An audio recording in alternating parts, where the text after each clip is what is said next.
Hello, I'm Alice Gerlach, and here's the latest update from Spectrum Autism News.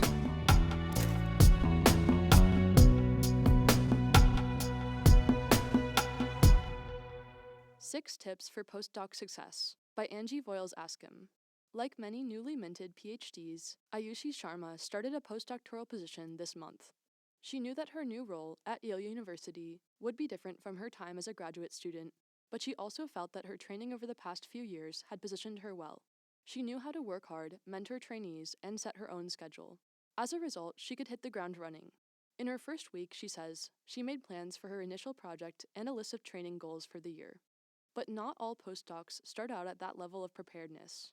Postdoc positions tend to have less structure than graduate school, says Eric Levine, professor of neuroscience at the University of Connecticut School of Medicine in Farmington.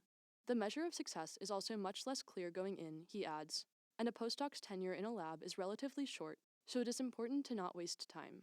Spectrum asked Levine and other researchers for advice on how to get the most out of a postdoc experience. Here are some of their top tips. 1. Find a place to thrive. That could mean anything from being in a geographic location that suits your needs to working with a principal investigator, PI, with a compatible management style, says Amanda Kentner, professor of psychology at the Massachusetts College of Pharmacy and Health Sciences in Boston. Figuring out whether a lab is the right fit starts with the interview process, she says. Don't be afraid to ask to meet with not just the students and technicians, but everyone in the lab, she says. Go meet the laboratory animal care personnel if you're going to be doing animal work, and talk with members of collaborating labs, she says.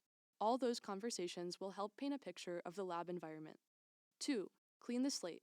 It is not always possible, but having published some graduate work before starting a postdoctoral position can significantly lighten a postdoc's workload, Sharma says.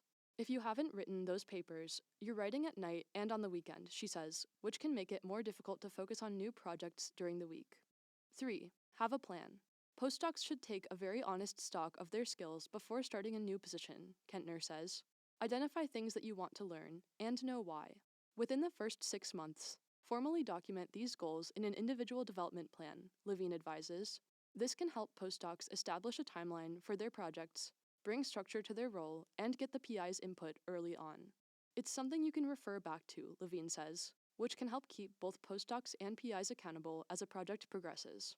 4. Make a mark.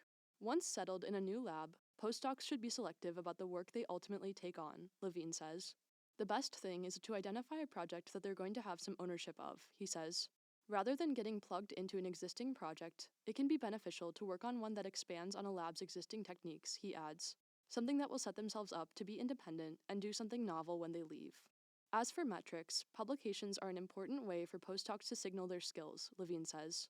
The next step is going to be applying for jobs, whether it's academia or industry, he says. So having tangible work to point to is important. For researchers aiming for an academic job, first author papers are preferable because they suggest that the postdoc did the bulk of the work. But for those who want to go into industry, he adds, having more experience as a contributing author who brought specific skills to a project can be useful too. 5. Keep networking. Postdocs should continue to get to know everyone they can, Kentner says, including lab technicians, graduate students, and undergraduate students in the lab and in other labs. By engaging with people across different career trajectories and levels, you're going to get different perspectives, she says. Having that network can be beneficial later in a career, whether a researcher stays in academia or moves to another field. Another way to connect with others is to join a postdoc organization, Levine says. Many universities have postdoc groups that help researchers find others who can help them navigate this career stage. Knowing that there's a larger community, he says, is always a good thing. 6. Prioritize mental and physical health. Finding time for hobbies and exercise is important, Sharma says. She arrives at the lab by 8 a.m. so that she can leave in time for an afternoon Pilates class. That helps me work really hard throughout the day, and keeping a structured daily schedule can help keep the work on track, she says.